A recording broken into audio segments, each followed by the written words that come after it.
Hello again, fight fans. Welcome to episode 315 of the Neutral Corner Boxing Podcast. I am your host, Michael Montero, for The Ring Magazine, ringtv.com, and the Ring Digital YouTube channel where you are watching me live right now.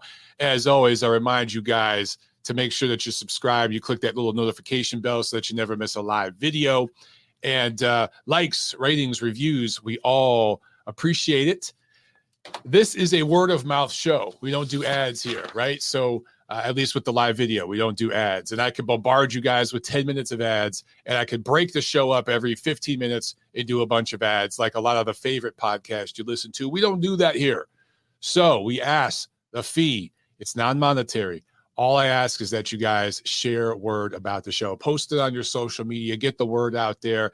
That's how we grow this thing, man. It's organic. We don't buy our followers. We don't do any of that nonsense over here, right? 100% organically built. That is what TNC is. So again, this is TNC 315 for the week of, well, hell, it's the last week of May. And we got the big pay-per-view showdown this weekend. Or maybe not. I'll talk about, of course, I'll preview everything coming up this weekend, and I'll review what took place last weekend. We had mostly showcase matchups last weekend, but that card over in London, a really good developmental fight for light heavyweight prospect Joshua Buatsi, who I thought, passed a really, really good test. So we'll get into all that. But first, a little bit of news and notes. And I got to have a little bit of trolling, a little bit of fun. I've been having some fun on Twitter the last few days. I'll share some tweets and some polls with you guys because it's a slow week, man. It's a slow week. For a handful of people out there, this is like Christmas week for them, right? But for the rest of us, we understand it's kind of a slow week, regardless if fights are on pay-per-view or not. So, all right, let's get right into news and notes. And let's start with some actual news, and I'll get into some fun trolling stuff. But Golden Boy Promotions and DAZN agreed to extend their current deal. So this is really good news for Golden Boy Promotions, and I think it's good for DAZN. They need content. So they've already have a multi-year deal. They're basically extending it. And, of course, that's going to include championship-level fights, but also developmental fights for prospects that Golden Boy has. And Golden Boy really has a good, what I would call, farm system, to use a baseball analogy. They have a lot of guys that, AAA, AA, single A ball, and then they got the major leaguers, right? So I think that it's really, really cool that they have it broken out like that. It's great that they have this deal extended and they can get back to producing quality content. And that includes a lot of the prospect developmental shows that they do in and around Los Angeles that are club level shows. But you do that, you also have the championship level stuff. Virgil Ortiz will get back in the ring soon. Ryan Garcia, and they got some other guys, Jaime Munguia. So this is good stuff, man. Good stuff. Very, very glad to hear it. Also, a little bit of pay-per-view buy bro news. Canelo and Benavidez, apparently it did about around 600,000 pay-per-view buys on DAZN. What's funny is there's certain people on boxing Twitter, in the boxing social media universe, who are saying, oh, I don't believe those numbers. They're doubling it, right? Those are the same people that believe, Gervonta Davis and Isaac Cruz did 300,000 pay-per-view buys or whatever it was reported as. That didn't even break 100,000. I have it from multiple reliable sources. This really did around 600,000 or just over 600,000 pay-per-view buys. And when you consider that it was on DAZN, which is an app, right? We've been told by certain boxing platforms and media members for years that nobody wants to watch an app, right? It's not going to succeed. This is the first pay-per-view that DAZN has done, at least here in the United States, which goes back on their word that they weren't going to do pay-per-views. So the fan reaction was generally negative. The fact that they were able to sell 600,000 pay-per-views between Canelo and a relatively unknown fighter in Dimitri Bivol, I think speaks volumes. Now, look, Canelo did 800,000 pay-per-view buys with a relatively unknown fighter, Caleb Plant, in his last fight. He did more pay-per-view buys there, but that was was that on Fox or Showtime? I can't even remember. Either way, it was on regular television, whether it was regular network TV on Fox or a premium cable Showtime. I honestly can't remember which one it was. Still, there's a built-in infrastructure there, right? And Fox or Showtime, whichever one it was, is in millions and tens of millions of more homes. So to do 800,000 on a platform like that and then do 600,000 on an app that isn't nearly in as many homes, that is, casual fans don't necessarily know about as much. I think it's a pretty good number. Overall, that's a pretty good number. It's a pretty good start for DAZN.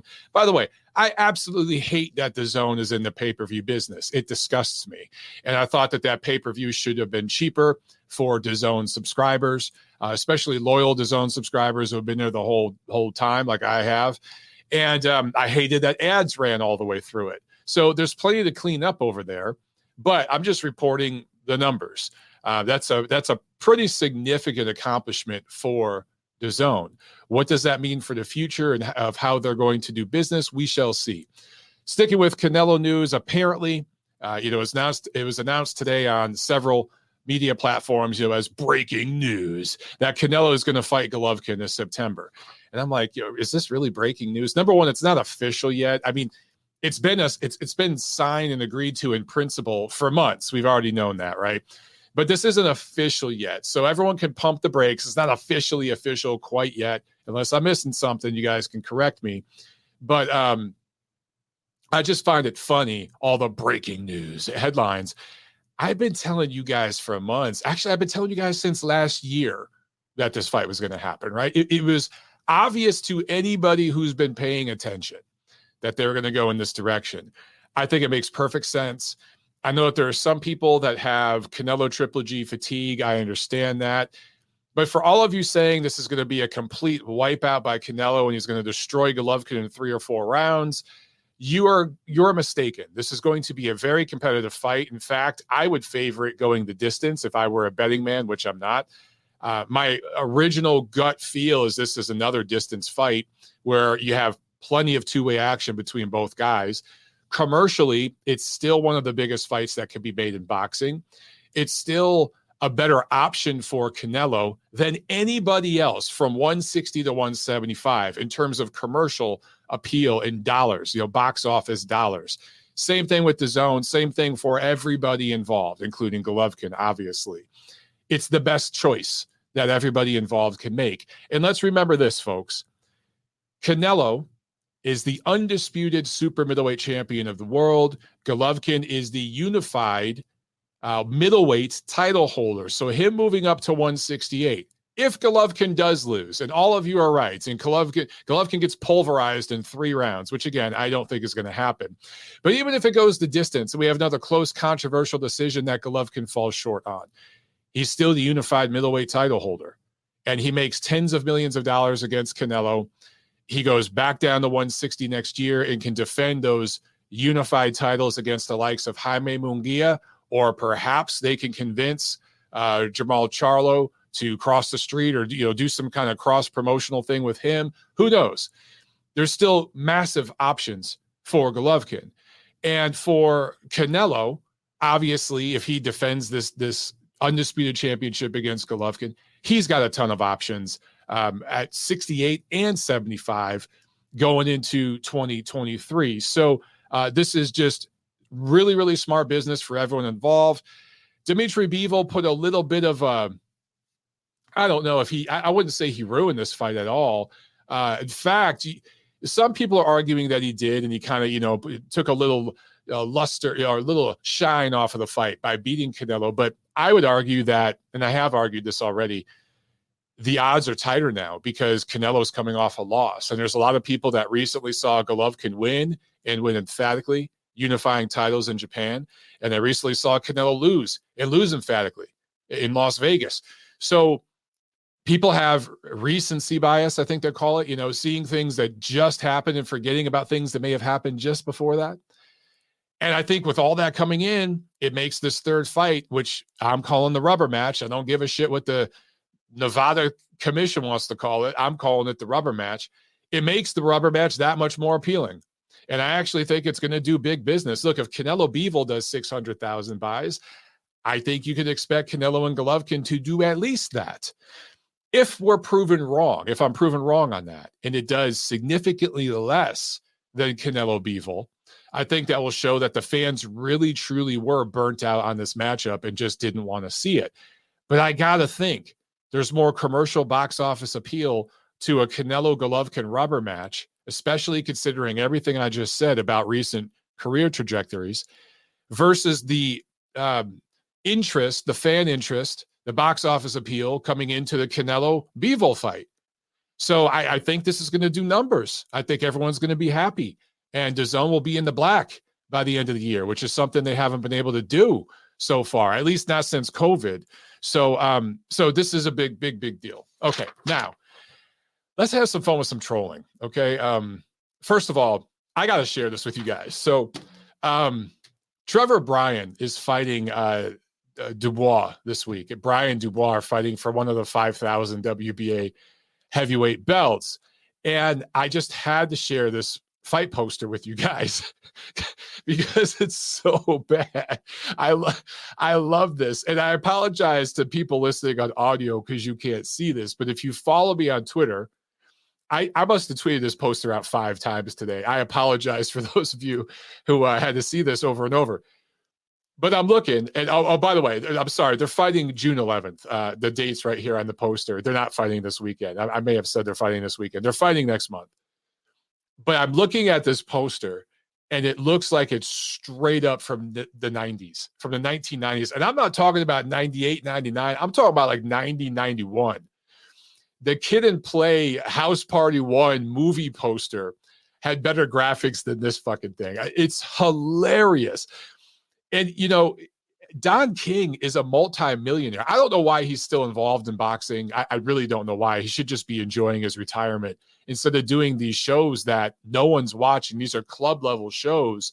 And I know for a fact that there are club-level shows, club shows all across America, all around the world that do significantly more numbers than these recent shows he's been doing. So I don't know why he's still doing it, but whatever. If that's what keeps him going and happy and feeling young, good for you, Don. But it's so obvious he went to one of his friends and just said, you know, hey, Bill, can you make this poster? And yeah, I got you, Don. And this dude went on his old 15, 20-year-old, you know, Mac or whatever, or maybe it's a PC, and Windows Vista is on there or some shit, some ancient, what do they call it, operating system. This isn't even Photoshop that they used to do this. I have no idea what program this is. But this is so fucking bad. And I'm looking at it, and they're calling it the fight for freedom and peace. There's something about Don King that he wants to have every fight be for peace. I want to say Trevor Bryan's last fight was dedicated to peace. And he's done this with, I think, Berman Stavern several times. But I found this, and I actually still have this fight poster because I covered this event pretty extensively. I was there when Berman Stavern fought Chris Arreola back in 2014. At the Galen Center, which is where the USC Trojans play their basketball games. And in fact, me and my wife, Tiffany, had really just started dating when this happened. I remember that. We had just started dating. And it's one of probably the first event that we went to together, where she kind of was, kicking me in the butt, like, hey, you should do this more. You should, start doing this full time instead of just part time. Anyway, so I always remember it. This event will stand out. But you see right here on the fight poster, it says the fight for peace. So that was 8 years ago. That was the fight for peace. Don King has had several fights for peace since then. But this Brian Dubois is the fight for freedom and peace. So I guess if just fighting for peace isn't enough, it's not enough. You got to fight for freedom and peace to really, really get it done. But man, I thought just seeing this poster, I've just been laughing at it all day. I had to tweet it out and troll a little bit. I actually tweeted Battle of the Fight posters, and I compared this one to the fight poster for Beterbiev and Smith. Obviously, I was trolling because I was asking people which poster is better. And there were people out there that answered me like, seriously. And they're like, man, how could you even compare these two? And I'm laughing because I'm like, man, people have zero sarcasm meter on Twitter. Like zero. Just research me for 3 minutes, do a quick Google search and look into my history just a little bit. And you'd probably be able to tell that I'm joking. But these guys, everyone's so reactionary on Twitter, So I've been tweeting polls and stuff all weekend about the upcoming pay-per-view extravaganza between Gervonta Davis and Rolando Romero, which is a complete shit show, right? And I'm just having fun with it. And some people are taking it way too seriously. I got to show you some of these polls. I won't go through all the responses and all that because I could do an hour-long video, trust me. But I got to show you guys some of these polls because I think you'll get a kick out of it. Oh, wait a second. What the hell did I just do? I am obviously stupid. All right, hang on. Let me share my screen again. Technical difficulties. Okay, here we go. Check this out. I tweeted this. Which is the bigger, better, more important fight in your opinion? Okay, I tweeted this out Saturday. Tyson Fury versus the Usyk AJ2 winner, or Tank versus Raleigh. Now, obviously, I'm joking because anybody who knows anything about boxing understands that these two events are not on the same stratosphere, right? Anybody would realize that. 14% of people still said Tank versus Raleigh. Now, some of you guys were probably trolling, but I could go through all the quote tweets and show you where people are like, how is this guy paid to write about boxing? Oh my God, this, that, the other thing. People thought I was being serious. And I couldn't help it. I had to troll a little bit this weekend and have some fun because I just saw some of the propaganda around this fight. And by the way, I'm going to give a very, very fair and honest breakdown and preview of that fight later on in the show. And it's going to be the good, the bad, the ugly. Okay, I'm going to keep it real. But here's another poll I posted. Which fight is the more historical, generational, pound-for-pound matchup that you'll be telling your grandson about one day? Terrence Crawford versus Errol Spence or Tank versus Raleigh? 20% of you almost said Tank versus Raleigh. Most of you guys totally understood that I was joking. Unfortunately, some of you did not. All right, I'm going to share one more, and then I promise we're going to move on. But I got to have some fun here. It's been fun just trolling. Again, slow week. On slow weeks, we troll. We have a little bit of fun. So this is my most fun poll. And I says, if a magic genie were to offer you a choice of one of these three wishes, which would you choose? For me, the choice is obvious. And then option one, receive $1 billion tax-free. Option two, have a threesome with Selma Hayek and Shakira. Option three, you guessed it, watch Tank versus Raleigh pay-per-view. 26% of you with that answer. And this one really, really triggered people. I got a lot of shit. Some people were really, really butthurt. But again, I had a great time just trolling the hell out of these people. And again, I'm not hating on the fight. The thing that I'm making fun of with these polls is not the fighters themselves. I got nothing against the fighters. In fact, I'm a fan of Gervonta Davis when he fights. I'm having fun with the fans, some of their fanboys and their management team, and just the hype and the propaganda that comes out of there because it's insane. It's just insane. All right, real quick. Couple super chats and then we'll move on to the fight review. We got a super chat from Aaron. Thank you so much, Aaron. He says, Mike, Pascal, Meng, and Bowatsi Richards were excellent scraps. Nice seeing Paulie Malignaggi on the mic, and interesting to say the least to see Ade Oladipo's continued presence on Matchroom DAZN. I think I got that right. Speaking of Jean Pascal and Fenlong Meng, good scrap, lots of action. I don't want to talk about it because, in my opinion, Jean Pascal should not be fighting. It hasn't even been a year since this guy was busted for not one, not two, but four steroids in the system. Dude had 4 steroids in the system. The fact that he even fought in a sanctioned bout this past weekend is really jacked up, in my opinion. And look, he's going to get another fight after this, So this dude had a cocktail of drugs in his system. He should be suspended for at least a year. Dude's back in the ring already. It's insane. So I don't even want to talk about Pascal, but Bowatsi Richards, totally agree with you. I'm gonna break that one down in just a minute. Okay. Another super chat from Aaron. Thank you again, brother. He says, do you think someone who defies the leftist agenda could get hired to commentate big fights in the U.S.? Aaron, I don't want to get political, but I want to respect your super chat.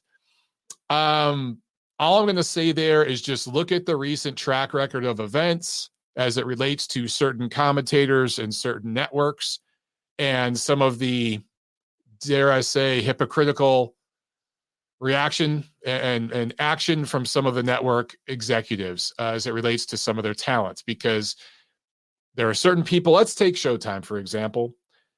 Some people were fired for speaking about certain political items.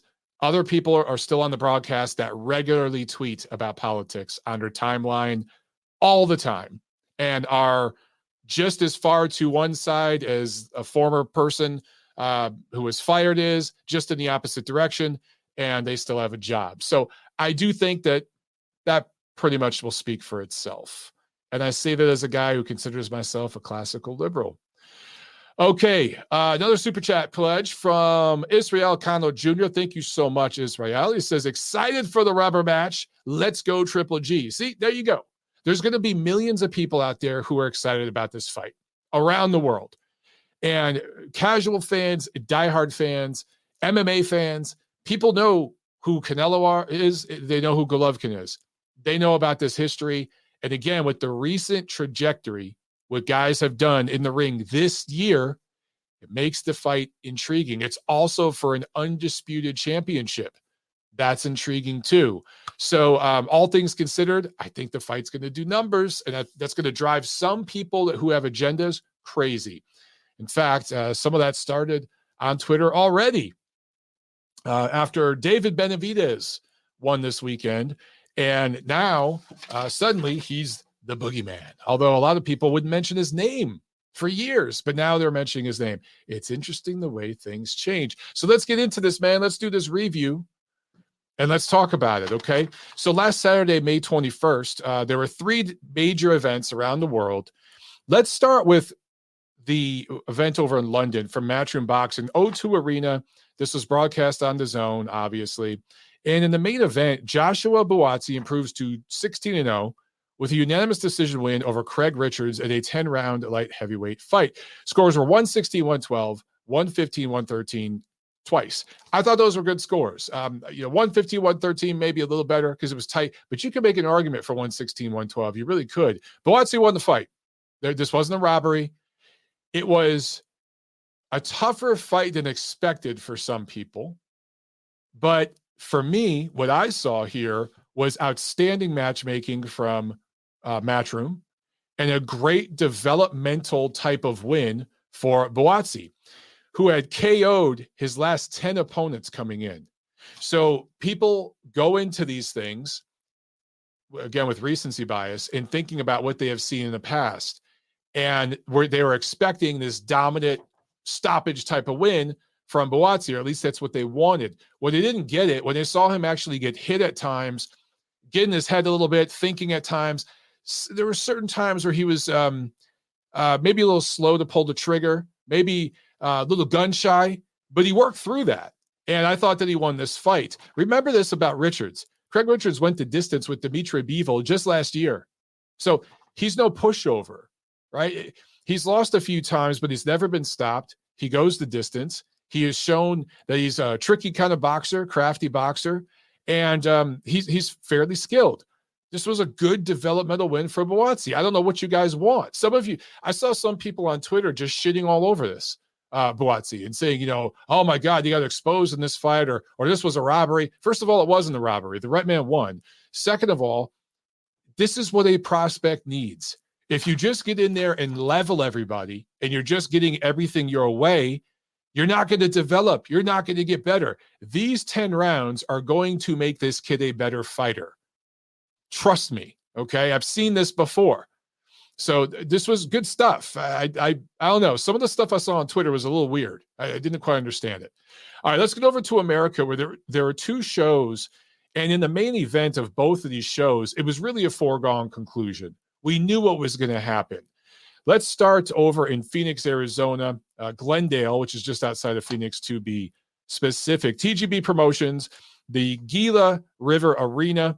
This was broadcast on Showtime. And in the main event, David Benavidez scores a TKO 3 win over David Lemieux, wins the interim WBC super middleweight championship for the 467th time. The WBC just gives this kid chance after chance after chance. They're desperate for him to get in there with the ring against Canelo or another top guy. Then there's several reasons for this. I'm not going to get into all the politics behind it, but good crowd showed up for this fight. David Benavidez has shown, despite some of the issues outside the ring and some of the inconsistent performances inside of it, he has shown two things. He's probably the top challenge at 168, and some of us have been saying that for several years, including before Canelo went on his historical super middleweight undisputed championship run. I've been telling you guys, belt or no belt, Benavidez was probably the toughest challenge for him or any of the other top guys at 168. Unless Dimitri Bivol can make 168 in a healthy way, then I think he beats Benavidez. But of all the guys at 168 right now, and I've been saying this for years, Benavidez is the top challenge. So he's proven that. Also, he's proven that he's a brand there in Phoenix, and that's important. That's very important. He has developed a brand. There was a good crowd there for this fight. This was obviously a one-sided matchup. This was going to be a blowout win. Everybody knew it. They still showed up. There were lines around the door. And a lot of the fans were there for fight week activities, stuff like the weigh-in and things like that. So it shows that there in his hometown, Benavidez has built himself into a name brand. I think he could be a lot bigger. I think he could be everything that Terrence Crawford is in Omaha, Nebraska. I think Benavidez could be that in Phoenix. I don't think he's been developed quite right. Probably signed with the wrong promotion when he went pro. But be that as it may, he is now in line to get a crack at the WBC title holder, which is Canelo Alvarez. But obviously the WBC is not going to get in the way of a Canelo-Golovkin rubber match. So we're going to see that first. So should Canelo win? Should Golovkin win? Doesn't really matter. Benavidez is in line to face the winner if they want to keep their WBC belt after this September. Okay. So he's in a good position now. Let's talk about the actual fight. David Lemieux, a lot of people on Twitter immediately started posting David Benavidez is the boogeyman. Oh, no one's going to fight him. Canelo's ducking him. He's taking the easy route. He just fought Bivol, and now he's going to fight Golovkin, right? They weren't saying this before. And when Canelo went after Caleb Plant for that last 168 title, nobody was mentioning David Benavidez. And I was one of the guys saying, hey, Caleb Plant's good, but Benavidez is better. I think Benavidez would beat Plant. But, Canelo's going for the belts. But that doesn't mean he's fighting the best super middleweight challenges out there, because I think guys like Benavidez, and I did mention Bivol, were better. I've always thought that. But now, because people have agendas, now they're going to start building up David Benavidez as this killer, right? And he's being ducked and he's being avoided and nobody wants to fight him, this, that, the other thing. Let's put into context what he did this weekend. David Lemieux was knocked down in the second round, fought bravely but stupidly. I think Lemieux knew there's no way he was going to win a boxing match against this guy. I think he just kind of wanted to get it over with. That's what I saw. And I'm not trying to diss Lemieux. He's got balls of steel. He agreed to take this fight. Many others wouldn't have. He knew what he was up against. He got one last good payday, I hope. I hope they paid him well, gave him some money under the table, and hooked him up with the Canadian rights and things like that. I hope he got that secured. But it seems to me when in there saying, I'm going to give it a shot in the first couple rounds and go balls to the wall, this guy will probably knock me out, and then we can all go home. That's just what I saw. That's the body language I saw. Anyway, since Lemieux lost to Billy Joe Saunders in 2017, that was at 160. He's fought nobody of note. He fought a couple more times at 160, including a fight against Spike O'Sullivan. That's the most noteworthy opponent he has fought, right? Beat him. But, Spike O'Sullivan, I love following. He's awesome on Twitter. He's a great guy. He's hilarious, and he's been in some fun fights.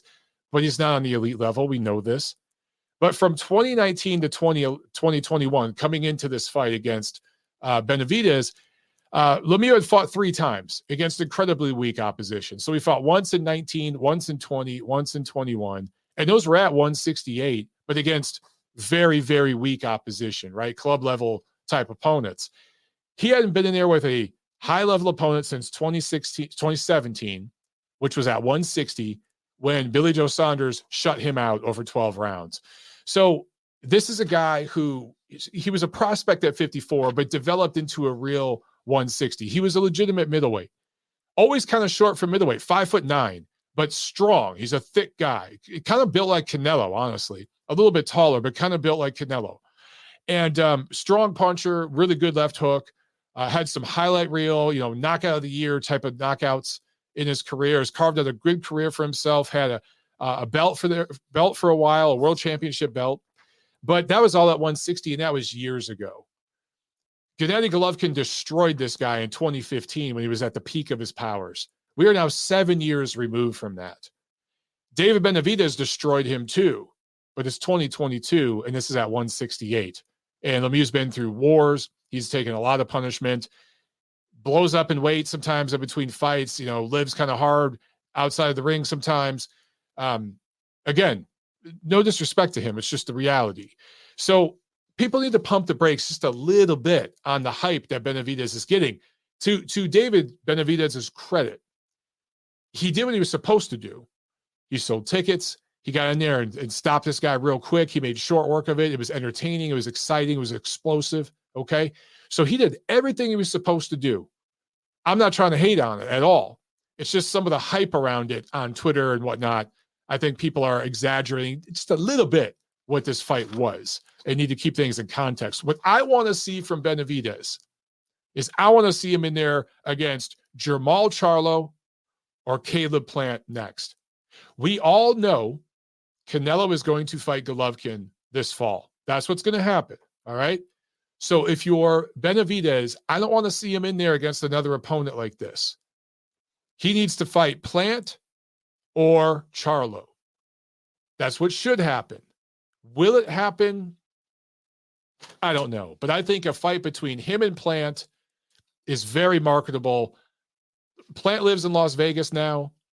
And obviously, Benavidez is from Phoenix. So if they did it out there in maybe Vegas wouldn't be seen as neutral territory. I don't know. I mean, technically, Plant is from Tennessee, right? So I would think it's neutral territory, but maybe they want to take that fight to LA, whatever.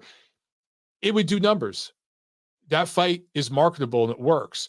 They could also go to Texas or something and do a fight between Benavidez and Charlo. I think that would work. We know Jermell Charlo is probably going to move up to 160 soon because there are some challenges there at 154 he doesn't want to take.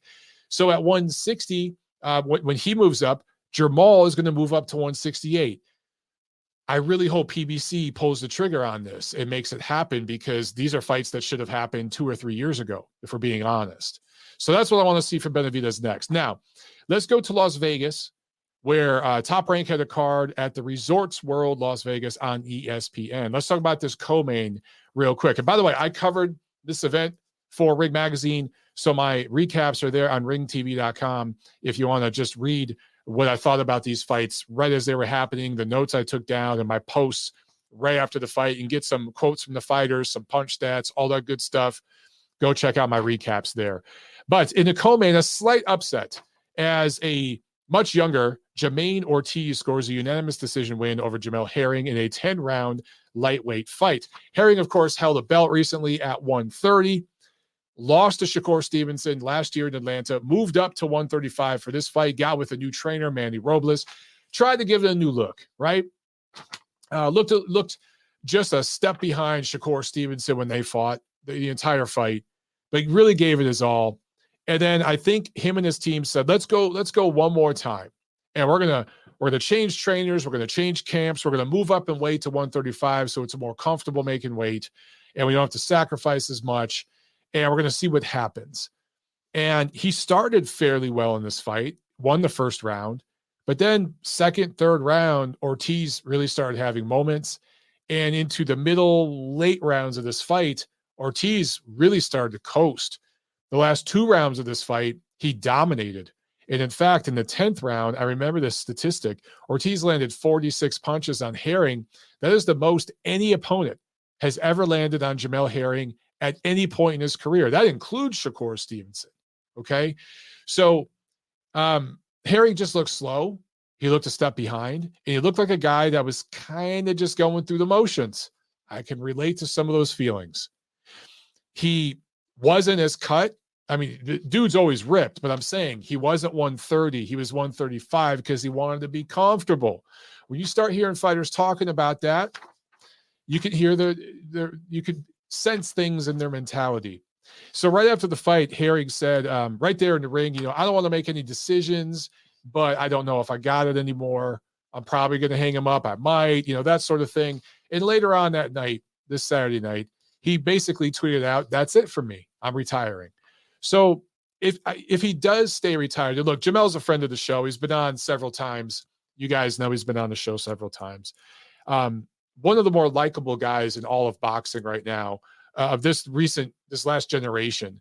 And I think he's criminally underrated by a lot of American fight fans. This is a guy who signed up to serve his country after the terrorist attacks in 9/11, had a friend that served with him, his best friend passed. So this guy's been through a lot of tragedy, man. His best friend passed. He had a daughter that passed. He's been through some things, but he represented America in the Marine Corps. He also represented America in the Olympics. People forget this guy was an Olympian. And I love what Top Rank did with him after PBC was kind of wasting him. Top Rank had a business plan and knew exactly how to promote him. Herring got with Terrence Bud Crawford's team, really sharpened the iron, and carved out a few good years there. Got his signature win overseas against Carl Frampton, pocketed some money, always gave an honest effort, and has just been a super cool, approachable, honest guy. So there's really, like, I don't see how anybody out there could not be a fan of Jamel Herring. So Champ, we wish you well here at TNC, and I hope you stay retired. You have a beautiful family. You have beautiful kids, a beautiful wife. You've got some money in the bank. You're only 36. You're still young. And you got nothing to be ashamed of. You carved out a great career. And you lost this fight against the guy that was 10 years younger than you. It was still a close fight. It was still competitive. And, the fight against Stevenson, most guys in your position would have dumped that belt, not even taken that fight. So stay retired. Enjoy your life with your beautiful family, champ. You've earned it. And thank you for all you've done, both in and out of the ring. Seriously. So Jamel Herring, great guy, and we wish you the best. Now, in the main event, Janibek Alimkhanuly, and by the way, they were pronouncing it, how are they pronouncing it on the show? Alimkhanuly? Something I totally forgot now. But Joe Tessitore was pronouncing that name differently, and I guess he was pronouncing it the correct way. But anyway, right now, I'm just going to call him Janibek Alimkhanuly, okay? KO2 win over Danny Dignum, UK fighter with a completely blown-up resume, did not belong in the ring. This was a WBO special because he was actually rated number 3. Alimkhanuly rated number 2. And this was for the interim WBO middleweight belt because Jaime Munguia said, thanks, but no thanks. No way I'm fighting this dude. We don't do that over here. And now Alimkhanuly is technically, because he's got this interim belt, he is in line to fight Demetrius Andrade, who to date has not vacated his WBO middleweight belt. He did sign on to fight Parker at 168, but claimed an injury. The fight's postponed. We don't know if that fight's still happening. We don't know if Andrade wants to stay at 160 or go to 168. We do know that his contract with Matchroom is done, so he could be negotiating with PBC maybe. And if he signs with PBC, maybe he goes down to 160 again and fights Charlo. Maybe he goes up to 68 and fights Plant or Benavidez. Like, we just don't know what he's going to do. So at some point, it's up to the WBO to force him to do this fight, or they strip him. I don't know when that's going to happen. I don't know the dates or anything like that. But at some point, you figure the BO has got to hold his feet to the fire.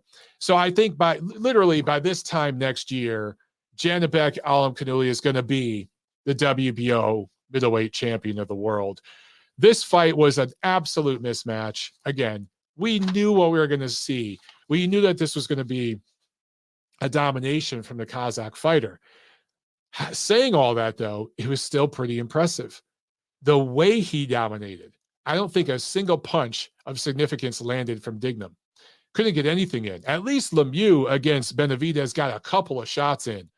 But Lemieux obviously levels above Dignum, right? So the outcome was never in doubt. But Alimkhanuly still looked impressive. However, I got to say, no one's going to want to fight this guy. He's already being ducked. I understand all that. But we still haven't seen him in there against the elite. And when he gets in there against the elite, he's not going to look as dominant. That's how it works, guys. With these fighters that get ducked, which we saw with Golovkin, we've seen it with other guys, they're going to look dominant against the level of opposition that's willing to get in the ring with them. When they finally get in there against the elite, they may not look as dominant. The fights will be tighter, and people sometimes, it skews their opinion of those fighters. As long as they still win, they're still elite. But right now, Alimkhanuly, like, I would love to see him fight any of the guys at 160, the top guys. Ain't going to happen. Charlo, Andrade want no piece of them. Neither Golovkin nor Alimkhanuly want to fight each other because of the cultural Kazakhstan thing. Just not going to happen, guys. In fact, after the fight, Janibek said, I hope Triple G moves up to 168 because I want to win all the belts here at 160. There's no way I'm not going to fight Golovkin. He basically said that without saying it. And he mentioned that, like, in the Kazakh heritage, as a younger guy, you're not going to call out an older guy like that. We're not going to fight. That's basically what he said. So that's not going to happen. He's going to win a belt, and he's going to toil to try to unify. It's going to be difficult. At some point, if Golovkin does move up to 68 and dumps his 2 belts, maybe Alimkhanuly could go after one of those other belts and try to unify. It's going to be really hard for this dude to do that because he doesn't bring economics to the table, and he's dangerous as hell. So he's going to have to do what Golovkin did, and I hope Top Rank sees that, and they get this guy in the ring twice more this year. There's no reason why he can't fight again in the summer and fight again at the end of the year. I'm pretty sure he'd be willing to take short money to get in there and fight a couple more times. And he could fight on ESPN and build up his profile. If he gets in there and knocks guys out like this, it's going to create demand for the big fights. And that's the only way he's going to get them, honestly. Okay. Let's get to, actually, I got a couple super chats I got to catch up on. I want to make sure I don't miss anybody. And then we will get to the preview. And I promise I'm going to be fair. All right. I promise I'm going to be fair. Torrid Falk, thank you so much, man. He says Janibek is the future king of 160. I agree. Looks pretty good, but I want to see him in there against an elite level fighter. We know he wants it. He's been calling out all the guys. He's been calling out Charlo. He's been calling out Andre. We know he wants those fights. Munguia, they don't want no part of him. So until we see him in there against a top-rated middleweight, look, eye test, he passes it. But accomplishments yet, we gotta wait. We gotta be patient to see that before we can crown the man. All right, another one from Aaron. Thank you so much, Aaron. He says, "Yo, Mike, what do you think of this new pay box model? I thought Paulie, Roy, Antonio were insanely good on the mic and great commentary." So, yeah, this new pay box thing, I didn't watch it. Okay, I'm just full disclosure, I didn't watch it. I wasn't interested in the fights necessarily. But I do think that the commentary team's outstanding. I always thought Antonio Tarver did good. I thought Paulie was excellent. And I thought Roy always does a good job too. And the mixture of them together, you've got Roy Jones, kind of the country boy twang. And then you've got Paulie, the city boy, fast talking, right? And then you got Antonio, who's kind of in the middle of all that. Great combo. I love that team. I'd watch those guys, but hey man, another profile, more boxing. That's great. That's great. I just didn't watch this particular card. I'll definitely check out some future shows though. A super chat from Sam. Thank you so much, brother. He says Plant, Charlo, or Morel in November, and obviously you're talking about for David Benavidez, right? I forgot about Morel, who I think has one of the 8,000 WBA belts at 168.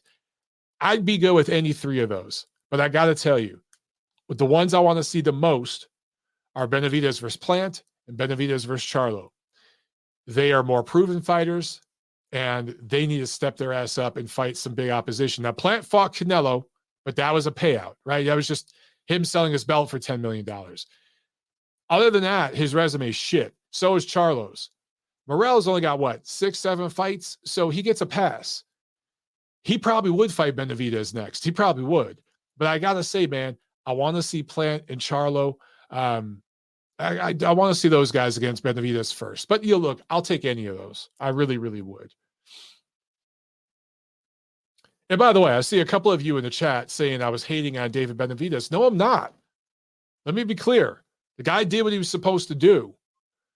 He had a guy in front of him who was absolutely shot and much, much smaller, and he wiped his ass out. He dominated, got him out of there. He was exciting. He sold tickets. All I'm saying is his resume is not very good. He still hasn't been in with an elite super middleweight in their physical prime. I don't blame Benavidez for that necessarily. I think that's more on his management. All right. But he has made some mistakes outside the ring that have cost him and have delayed his career a little bit. So it is partially his fault. Now, hopefully all that's behind him and he's matured and learned from it. Cool. But I'm not hating on the guy at all, man. I'm being fair. Being absolutely fair. So Elazir Feliciano says, how about Benavidez versus Canelo? So that's the new PBC, LDBC narrative that you guys are going to go with for however many months. Listen, you guys have known for months that Canelo Alvarez signed a 2-fight deal with DAZN to fight Bivol and then fight Golovkin. You guys knew that. You knew that before Benavidez agreed to fight David Lemieux, and that was even a thing, okay? So you're having short memories right now, and you're trying to reach to the next guy that you hope, the next PBC guy, to beat Canelo, because that's a win for you guys somehow. Would I like to see Benavidez versus Canelo? Yes. Is it going to happen in 2022? No. Do I even think it's ready? Do I think that fight has properly blossomed and is a good fight right now? No, I don't. I want to see Benavidez prove he is who we think he is by fighting and beating either Caleb Plant or Jermall Charlo. That's what I want to see first. And you could check my record on this. I've been consistent about this all along. I said the same thing about Caleb Plant. I said the same thing about Billy Joe Saunders. Said the same thing about all of them. I want these guys to prove themselves by fighting each other. Then you get the main man. It's the same shit I've been saying at 160. Canelo's going to fight whoever the fuck he wants. And we already know he signed a contract to fight Golovkin. That's still the biggest fight in boxing that can be made south of heavyweight. It really, truly is commercially. So you guys being desperate to see Benavidez fight Canelo because he just flattened a completely shot David Lemieux 7 years after Golovkin flattened a prime David Lemieux at middleweight. Slow down. Pump your brakes. Relax a little bit. Relax a little bit. To take the easy road, see, Jesus, dude. Listen, Elazir Feliciano, I'm assuming that you're an alt account. You're one of several alt. Maybe you're not, but what you're saying is the exact. You guys are fucking parrots, dude. I've seen these tweets for the last 48 hours saying the exact thing, the exact same thing you're saying.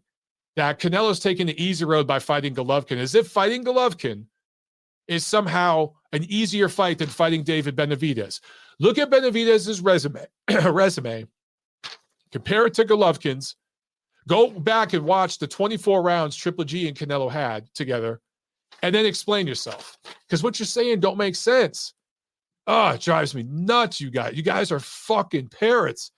Sam A with a super chat. Thank you again, Sam. He says, Samson said Plant, Charlo, or Morrell, not Canelo. Thank you for bringing that up. Samson Lefkowitz, who represents David Benavidez, said flat out Saturday night, we're not going after Canelo.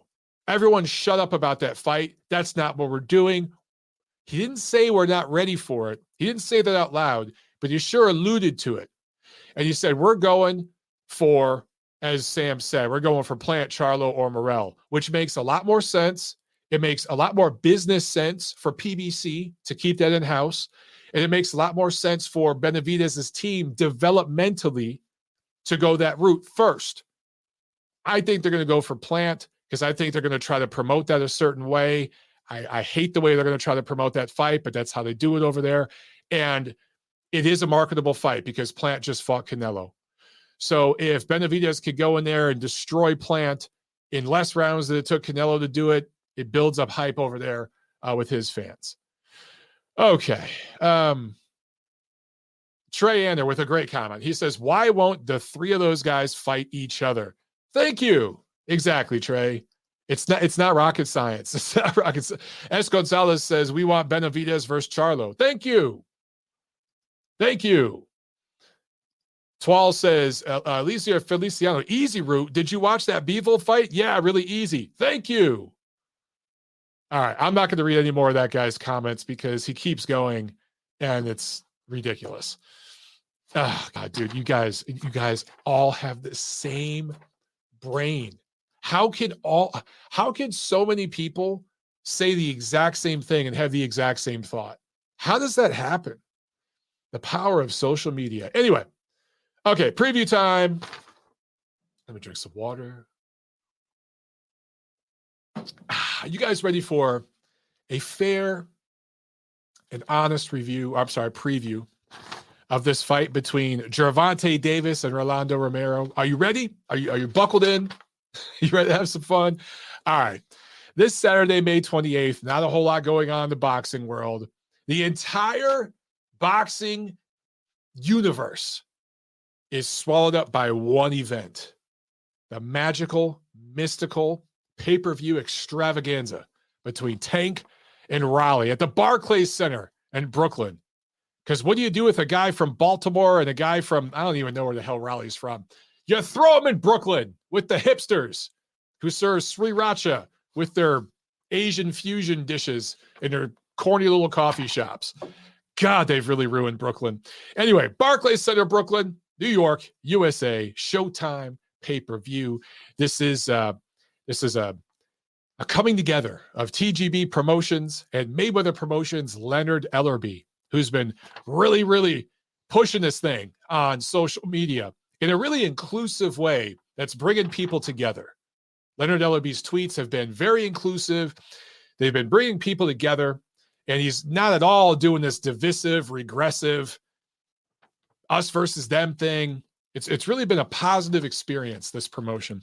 Anyway, Gervonta Davis versus Rolando Romero, 12 rounds for one of the 5,000 WBA belts. I guess this is going to be lightweight because the WBA lets Davis fight. They let him decide what division he's going to fight in to defend their Reggie belts. Remember against Santa Cruz, I think he got to decide, I think I'm going to defend this one. We'll just show up at this weight. So I think it's happening at 135, but I'm not even really sure. The undercard. I guess I can mention this real quick. Irislandi Lara fighting Gary Spike O'Sullivan for another one of the WBA Reggie belts. The WBA regular belt is basically the PBC belt, right? That's basically what it is. Jesus Ramos versus Luke Santamaria, junior middleweights. Eduardo Ramirez versus Luis Melendez, 10 rounds, junior lightweights. So this is an absolute dog shit undercard for a pay-per-view. We're not really going to break down those fights. Let's talk about the main event. Okay. Let me just say this. I understand. If you're watching this show, chances are you're a diehard boxing fan, all right? If you're watching this show, you're a degenerate like me and you watch everything. And there's two groups of people, actually there's three groups of people that are going to watch this fight. The first group are diehard Gervonta Davis fans. And there's a handful of them out there. There really are. And they will watch him fight anybody, right? He could punch a tree and they'll watch it. If he goes over, oh, look at that pine tree, I'm going to fuck it up. And it's on pay-per-view, they'll watch it because they're Tank Davis fans. So there's that one group, okay? And they're just being loyal Tank Davis fans. Then there's a group of people in the boxing sphere, and they have certain names and this, that. I'm not going to name the names, certain YouTube boxing communities and Twitter boxing communities and stuff that are tied to a particular platform. And there's a political agenda and a promotional political agenda for them to watch this fight. They're going to watch.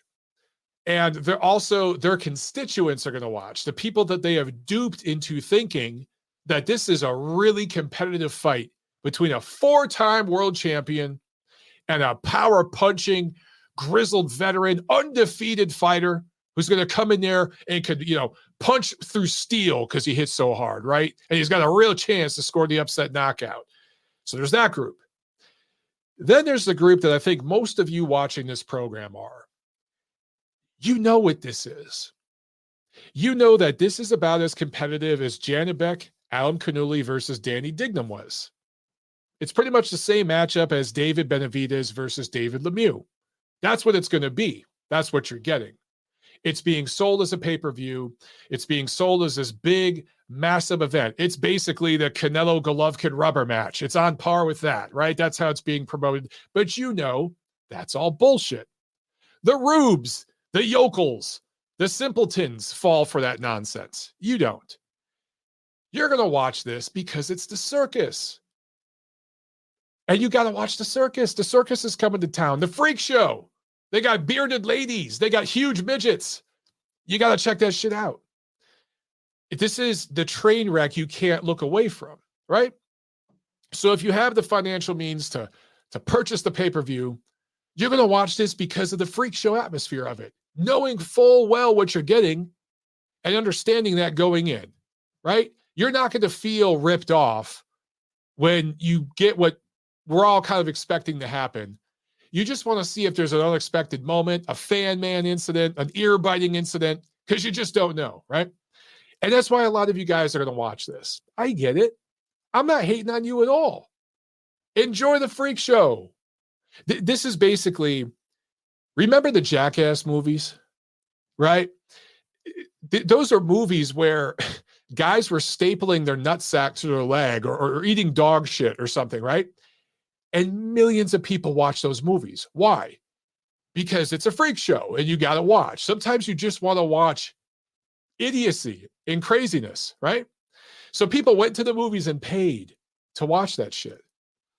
Remember Jerry Springer? I don't even know if Jerry Springer still has a show, but he did for decades, and it was very, very popular. And it was just hicks beating the shit out of each other. That's what it was. And people watched it because it's a freak show. So this fight, and I'm not even saying this in a derogatory, demeaning way. Everybody involved in this promotion knows what I'm saying is true. This fight is the Jackass of boxing. It is the Jerry Springer of boxing pay-per-views. So if you got some free time, there's no other boxing on this weekend. There's not a whole lot else going on in sports right now, right? So if you got some free time and you want to kick back and hang out with the boys and watch the freak show, hey, man, no harm, no foul. Enjoy yourself. You're not going to get no hate from me. The only thing that I have any issue with is the promotion and the management, Espinoza, Ellerby, Mayweather, and the stands out there in the boxing media with some of the American boxing media sites and stuff, promoting this as this massive championship attraction, right? Between a pound for pound fighter and this young, hungry lion, right? That's all bullshit. So you might dupe some rubes and some yokels into buying this fight. Yeah, I would say if you're a rube watching this, listening to this program, I don't think any of you can be if you're watching this program, but just be aware of what you're buying. Just know what you're getting. That's all. And by the way, Romero is not undefeated. He clearly lost to Jackson Martinez in 2020. If you don't believe me, find that fight on YouTube and watch it. One judge had that 118-110 for Raleigh. I think one judge had it almost as wide. There was only one who had it close, but all three judges gave it to him, a fight that he clearly lost, right? The promotion needed him to stay undefeated because they have wanted to make this matchup for quite some time. COVID delayed it, and then some legal stuff outside the ring for Raleigh, which he was vindicated of. That delayed it. But they've tried to make this fight multiple times. They've wanted to do this for a while. And that's why Raleigh got that robbery gift decision over Jackson Martinez. By the way, Jackson Martinez, you know what his level of a fighter is? His very next fight, he goes up against Richard Comey and is flattened KO 6, knocked out in 6 rounds. hasn't fought since. So the guy that Rolly Romero went the distance with and got outboxed by, it's not like Rolly just got caught with a shot and knocked out or something. He was outboxed by this dude over 10, 12 rounds, whatever. I think it was 10 rounds. Yeah, actually, it might have been a 12 round. Yeah, I think it was a 12 round fight, actually, because it was for one of the Reggie belts. I believe. Don't quote me on that, but I believe. So he was outboxed 12 rounds, right, by this dude. And then Marinez goes up and fights a top 10 lightweight and gets smoked. KO6, hasn't fought since. That's Marinez's level. He beat Rolly. And now Rolly's headlining a pay-per-view against Tank.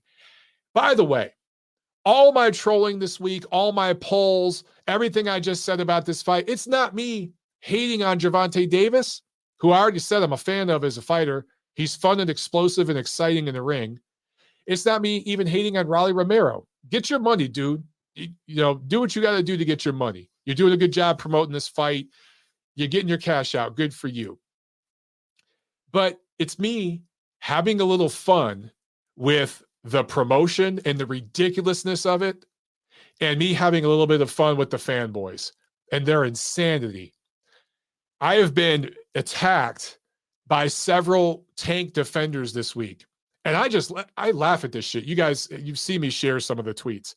And I've been attacked before by different elements of the boxing community here in America, the boxing media, the PBC stands. These guys, some of them block me on social and stuff. It's hilarious. All because I just tell the truth about this stuff. I'm the same guy that beat the shit out of Top Rank and ESPN for the Tyson Fury lineal stuff. I'm the same guy. I'm the same guy that beat up Golden Boy Promotions and Canelo Alvarez during the whole clenbuterol scandal and some of the double standards that were coming out of that part of the world. Okay. I'm pretty fair across the board, but all I'm trying to do is tell the truth about what this fight is. So if you're interested in the freak show and you want to watch the circus that's coming to town, buy the fight. Just understand what you're getting. And for people that rate Gervonta Davis top 10 in their pound for pound list, you have an agenda. You're either really, really ignorant and don't know. You're, as I would say, a rube or a yokel. I love those words. I love both of them. A simpleton's good too. You're either one of those, or you're someone who actually is knowledgeable, but you have an agenda. There's a dark side to what you're doing. Tank Davis is not a pound for pound fighter, not because he doesn't have the talent, but because he doesn't have the credentials. And this fight is not doing anything to help that situation at all. So I hope I made that very, very clear. A couple more super chats we got to get to. One from Papa Chubby. I appreciate it, brother. He says, Heath gonna get his ass whooped.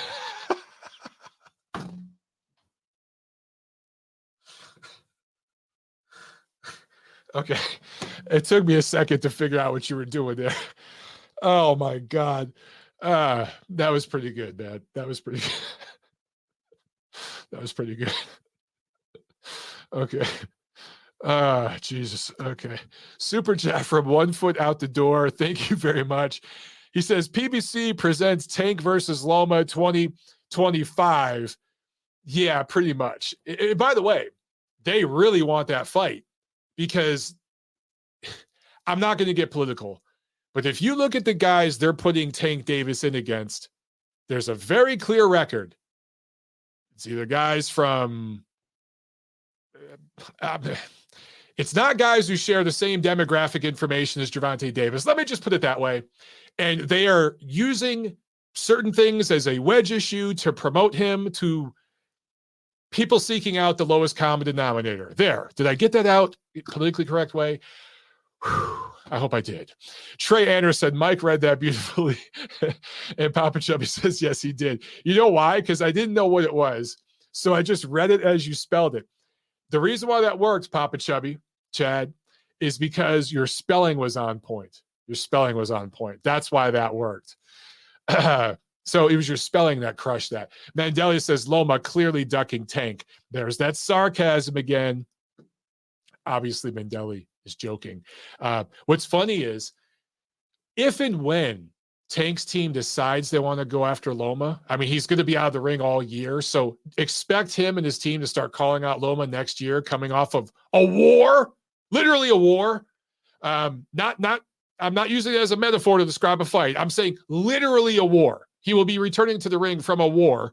That's when Tank and his team will start calling him out. And all of Tank's fans will say he ducking, blah, blah, blah. And then some people in the media will bring demographics into it and racial stuff. And people are going to ignore the headlines, tons of headlines we have right from Floyd Mayweather's mouth saying, we're not fighting Loma anytime soon. The headlines are all there. Those stories were all printed. Those interviews are all out there. They're going to pretend that never happened. Okay. I think we're good with the review preview. We are now ready to go to the phones. So let's do it. Let's jump right to this first one here. We have got 317. You're on TNC. What's up? Hey, what's up, Mike? It's Jack. It's been a while, man. Jack, what's up, man? How you doing? Good. Hey, did I congratulate you on the kid yet? I don't think I did over the phone. No. Thanks, man.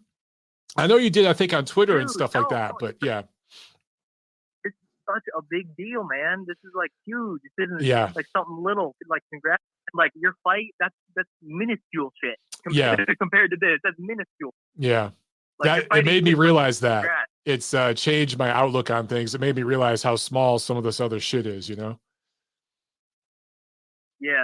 And also, one thing that I've noticed, you know how I love to bet on the underdog? So people saying, Jack, you betting on Rolly this week? And I'm like, yo, I love betting for the underdogs. Betting on Rolly is like lighting your money on fire. Yeah, right? Dude, but a lot of people are.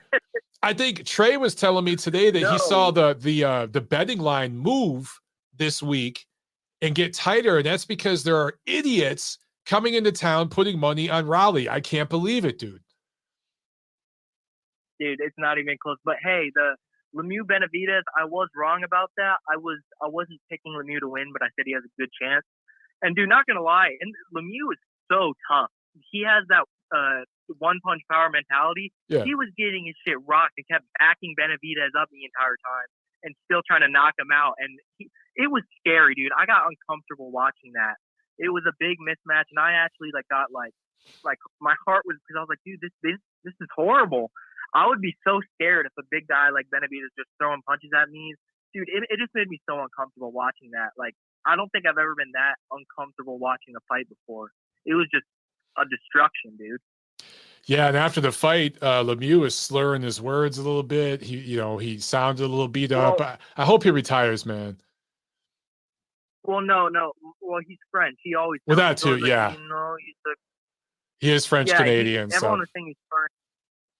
Yeah, I didn't hear him slurring. I just heard him talk the way he usually does. But he was That's a good point. Dude, he stood around for the post-fight interview. Who does that? He got knocked out in 3 rounds and stood for the post-fight interview. One of the toughest dudes in boxing. And dude, the whole time I was on the edge of my seat because I was just like, man, if he gets one punch in, might be it for Benavidez. I was saying that to myself, but I was wrong. I was wrong. But what was I about to say? Canelo Triple G going to be announced. And you know how I get these feelings where I'm just like, hey, man, Usyk, Joshua, I'm telling all of you that Usyk's going to beat him. And then I said the same thing for Canelo Bivol.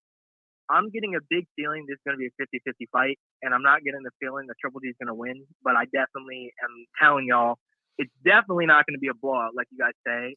Triple G is not getting knocked out. I can assure you that. I'm betting money on people. There's no way in hell Triple G gets knocked out. And Derek Williamson, Jack should do an impression of Lemieux post-fight. I'll do the rest of my Canelo Triple G prediction in the Lemieux voice. Okay, so, I could see it. Canelo could win. No. I'll be too slow if I do that. But, sorry, dude. I'm so, you know the Office meme where it's like, oh, my God, it's happening. It's happening. Mm-hmm. That was what I tweeted today when Canelo 3 was announced. Dude, I am so hyped and excited because this is Triple G's revenge. This is his revenge. He has a good chance of winning. Wouldn't you think so, Triple G? Okay, take away the Derevyanchenko fight and take away he's 40 years old.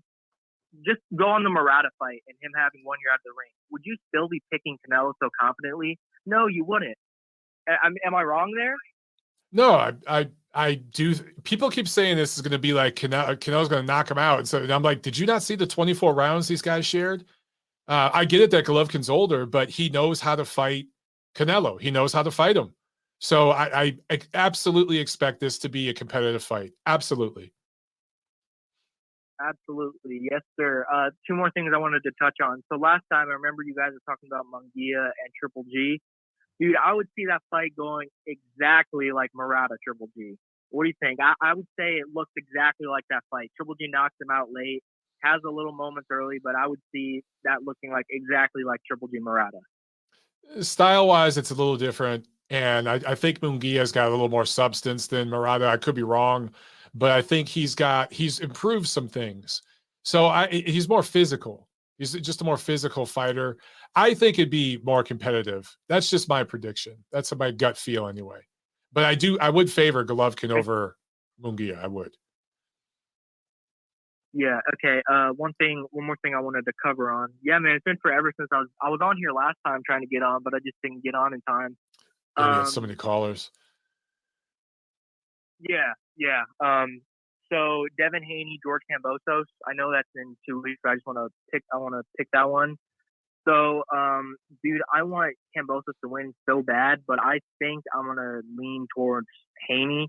But who knows? I mean, he proved us wrong with Teofimo, and anyone saying Haney's gonna stop him is out of their mind. I mean, that's just not happening. Yeah, I kind of got the same feel, Jack, that I just think Haney and his team are confident for a reason. Also, Top Rank signed Haney. They see something there and they want in. I think that Haney's going to beat him. That's just my prediction, but I do think it will go all 12. That's my feel. Yeah, fair play, man. All right, man. You have a good rest of your show. I'll be listening, and hell yeah, Triple G has that chance, baby. Yeah, I can't wait for that one, man. All right. Have a good one, Jack. Yeah, you too. Yeah, man. And as that fight gets closer, I think people are going to get more and more hyped up for it. Oh man, my good friend Joshua Eubanks with the super chat, guys. I've known this guy, Josh, for 15 years. Shit, probably more than that. We've done a lot of dumb shit together. Me and Josh should be in prison for all the dumb stunts we've pulled. I hope you're doing well, man. Thanks for being on here. And then we got a super chat from Sam. Thanks again, Sam. He says, finally a good corner that saved their guy. Sounded like his jaw was broken. Another minute and maybe RIP Lemieux. Good job by a corner. Yeah, again, I think the plan was simple. Go balls out, give it a few rounds, see what happens. They came up short, but it just seemed to me that David Lemieux was completely content with what happened. And that's the body language I got from them. That was kind of their plan. Just go out there and make a short night of it. All right, back to the phones. Let's get Nacho on the line here. Nacho, what's up, brother? Hey, what's going on, Mike? So just start off, I totally agree with your analysis of Lemieux Benavidez. I mean, he really had no other chance to win that fight other than to try to see if he could go out there, catch Benavidez cold with something. Right. And then, maybe knock him out. Other than that, he had no shot. And Benavidez, to his credit, he went out there and, he kind of took his time and he landed some heavy shots and wobbled him. And then, he ended up taking him out. I want to give credit to Harvey Doxo, the ref. He actually tried to stop the fight even before the corner did. Oh, you're right. The corner was the one that said. It was like the end of the first round, right? Wanted him to, yeah. The corner wanted him to go back out there and try to see if he could do something. And I think once they saw the writing on the wall, that was it. It was over. And glad that they stepped in and did it, because that would have been a brutal knockout if they had let Lemieux keep going back out there. He was just getting beat up and he had no shot. The one thing, Mike, that's really aggravating about Benavidez and most PBC fighters, Sampson said during the press conference after the fight, he literally said that Benavidez isn't going to fight again until October or November. And I'm thinking, why the fuck does he need 5 to 6 months for another fight? Ugh. The guy just fought 2.5 rounds. Yep. And he needs 6 months in between fights. That's the problem with the PBC, Mike. instead of giving these guys more fights to keep them active, build their profile, and actually make them into stars, they would prefer to basically have them fight twice a year and then whine about why they're not bigger stars. Like, it's unbelievable how predictable their building of fighters is. I think if he was at anybody else, I think Benavidez would be back out there in August or September. Yep. There's no reason for him to be sitting 6 months on his ass.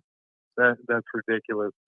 And then with Janibek and Dignum, like you said, same thing. We all knew what was coming. We knew that Dignum had no shot. But the way Janibek took him out was awesome. Yeah. The way he took him apart with the jab, kind of went to the, up, down on his body, and then eventually caught him with that beautiful uppercut he never saw coming and laid him out. That was awesome to see him do that. But I think, Mike, he's going to have to go the same route as Golovkin. He's going to have to go out there. He's going to have to keep knocking out these C and B level guys, become a star, and then have no choice but to force guys in that division to fight him. Because outside of that, he's not going to get big names to step in with him unless he is a risk worth taking as far as the money is concerned. Because outside of that, he's not going to get the big fights unless he becomes a draw himself, So I hope Top Rank does follow the Golovkin route and gets this guy back out there soon and just has him beating up on guys and, taking names and kicking ass. Because that's all they can really do with him at this point. There's really no other way to build him. And then with Bowatsi, Richard, that was a really good fight, Mike. But I agree with you. I think there was no robbery. I think Bowatsi was the clear winner in that fight. Richards gave him as good of a test as you're going to give a guy on his level, giving a prospect / contender in Bowatsi should get. But yeah, this is another thing about fans nowadays. Guys love to complain about prospects not being tested and having cherry picked fights